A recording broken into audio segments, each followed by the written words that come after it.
ಇವರು ತನ್ನ 30ನೇ ವಯಸ್ಸಿಗೆ ಶಾಸಕರಾಗ್ತಾರೆ, 40ನೇ ವಯಸ್ಸಿಗೆ ಮಂತ್ರಿ ಆಗ್ತಾರೆ, 50ನೇ ವಯಸ್ಸಿನಲ್ಲಿ ಕಂದಾಯ ಸಚಿವರಾಗಿ ಕಾರ್ಯನಿರ್ವಹಿಸಿದಂಥವರು. ಶಾಸಕರ ಮಗ ಸರ್ಕಾರಿ ಶಾಲೆಯಲ್ಲಿ ವಿದ್ಯಾಭ್ಯಾಸವನ್ನು ಶುರು ಮಾಡ್ತಾರೆ. ನಾನು PUCಯಲ್ಲಿ ಫೇಲು ಕೂಡ ಆಗಿದ್ದೆ. ಕೃಷ್ಣ ಬೈರೇಗೌಡರ ಮೇಲೆ ಒಂದು ಅಲಿಗೇಷನ್ ಬಂತು, ಗೋಮಾಳ ಜಮೀನನ್ನು ತಮ್ಮ ಹೆಸರು ಅಕ್ರಮವಾಗಿ ಮಾಡ್ಕೊಂಡ್ರು. ಒತ್ತುವರಿ ಅಂದರೆ ಏನರ್ಥ? ಕೆಲವರು ನಮ್ಮ ಮೇಲೆ ಸೇಡು ತೀರಿಸ್ಕೊಳ್ಳೋದಕ್ಕೋಸ್ಕರ ರಾಜಕೀಯದಲ್ಲಿ ಈ ಥರ ಎಲ್ಲ ಮಾಡ್ತಾರೆ. ಸ್ವಪಕ್ಷೀಯರ ಕೊಡುಗೆಯೂ ಇದೆಯಾ ಈ ರೀತಿಯಾದಂಥ ಆರೋಪದಲ್ಲಿ?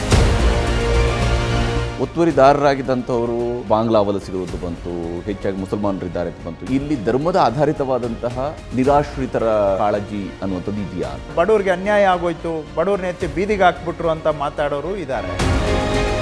ಮುಂದೆ ಕ್ಯಾಬಿನೆಟ್ ರೀಶಫಲ್ ಆದಾಗ ಮಂತ್ರಿ ಸ್ಥಾನವನ್ನು ಕಳ್ಕೊಳ್ಬಹುದು ಅನ್ನುವಂತಹ ಲಿಸ್ಟ್ನಲ್ಲಿ ಈ ಬಾರಿ ಕೃಷ್ಣ ಬೈರೇಗೌಡರ ಹೆಸರನ್ನು ಕೂಡ ಹೇಳಲಾಗ್ತಾ ಇದೆ. ಅದರಲ್ಲಿ ರಾಹುಲ್ ಗಾಂಧಿ ಅವ್ರದ್ದು ಕೂಡ ಪಾತ್ರ ಇದೆ. ಯಾವಾಗ ಕರ್ನಾಟಕದ ಮುಖ್ಯಮಂತ್ರಿ ಆಗ್ತೀರಿ?